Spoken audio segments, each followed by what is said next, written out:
व्यवस्थाएं क्यों बनाई? आत्मा को उलझाने के लिए। जैसे बच्चा कोई चीज या संकल्प करता है छोटा, तो मां उसे बहलाती है।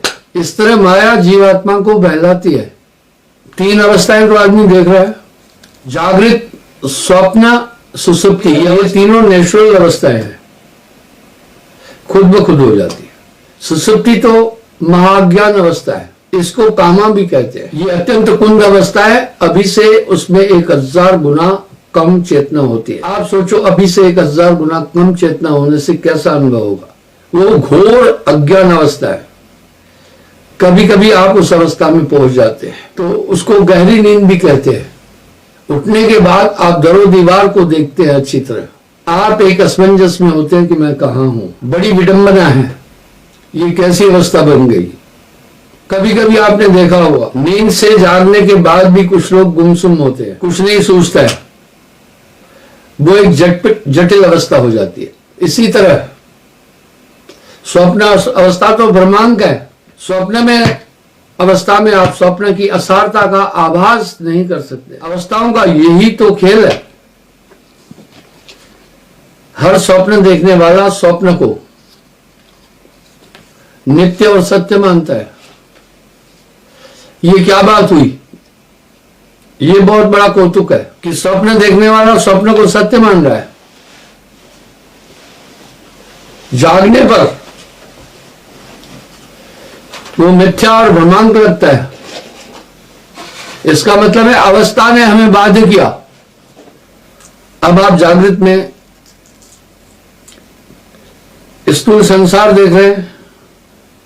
आप जो जागृत अवस्था में देख रहे हैं वो सब स्वप्न है, पर सत्य आभास हो रहा है।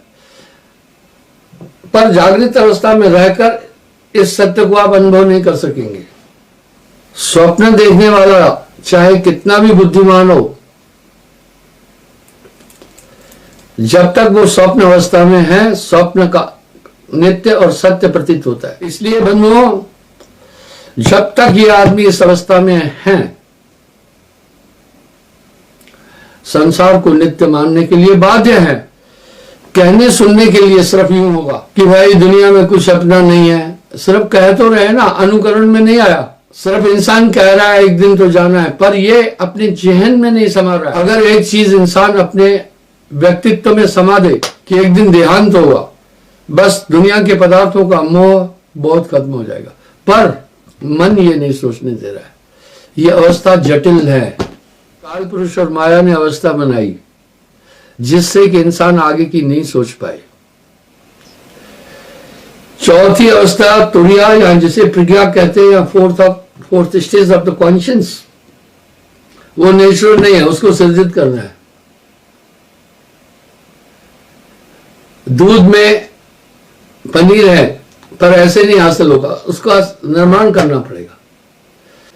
इसलिए योगी पवन योग करता है। इसलिए पूरी वायुओं को साथ कर वो आज्ञा चक्र में आकर ज्योति और रिद्धि सिद्धियों को प्राप्त होता है।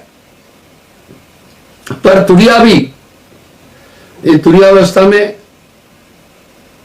तीनों अवस्थाएं बहुत छोटी सी लगती है। जो तुरियावस्था में रहता है वो सोचता है ये दुनिया के लोग बहुत अज्ञानी हैं। क्या अवस्थाओं का खेल है। इस तुरियावस्था के बाद फिर ये तुरियावस्था भंग भी हो जाते हैं, जैसे शरीर में आते हैं। इस तरह से चौथी अवस्था जो तुरियावस्था है, इसे सर्जन करना पड़ता है। इसलिए जो देवादि लोक में रहते हैं वो तुरियावस्था में होते हैं। शरीर भी अलग प्राप्त हो जाता है, इच्छा के अनुसार चलता है। जहां इच्छा की, इंसान वहां पहुंच जाता है। यही कारण से लोग दिवंगत अपने पितरों को, देवी देवताओं की उपासना इसलिए ही तो करता है ना, कि संसार से जाने के बाद भी कुछ लाइफ होती है। भाई राम जी तो त्रेता में हुए, लेकिन अभी भी जपा जा रहा है ना। हनुमान जी त्रेता में हुए, अभी भी तो उनकी पूजा की जाती। इसका आधार यह है। इस तरह शायद करें वो भी स्वप्न है। उसके बाद आती है तुरियातीत अवस्था, जहां मन अत्यंत गौण हो जाता है। मन की सुपर्णा खत्म हो जाती है। लेकिन खत्म नहीं होता है मन। मैं अध्यात्म यात्रा में भी इसका उल्लेख किया हूं। मन वहां खत्म नहीं होता है, जीवित रहता है, लेकिन मूर्छावस्था में ठीक वैसा ही रहता है जैसे जाड़े में सांप जीवित तो रहता है लेकिन मूवमेंट नहीं कर पाता है। जैसे थोड़ी ऊष्मा मिली वो क्रियान्वित हो जाता है। यहीं पर साहब ने एक शब्द कहा, कोई कोई पहुंचा ब्रह्मलोक तक, धर्माया ले आई, वो वापस आ जाता है।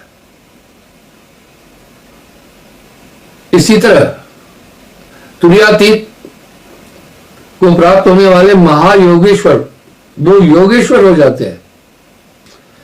हर अवस्था में अलग शरीर मिलता है। जैसे आप जागृत में स्थूल शरीर है, नींद में तो सूक्ष्म शरीर मिल जाता है। इन्हीं अवस्थाओं से शेष शरीर संबंधित है। स्थूल, सूक्ष्म, कारण, महाकारण, ज्ञानदेही और विज्ञानदेही, ये सब ब्रह्मांड का है। साहब ने पहले पायदान से उठकर साधना की पूरी सीढ़ियां आखिरी तक कही तो लोग भ्रमित हो गए। आखिरी में का कोई ध्यान भजन की जरूरत नहीं है, तो आदमी सोचता है ये क्या पागल बनती है।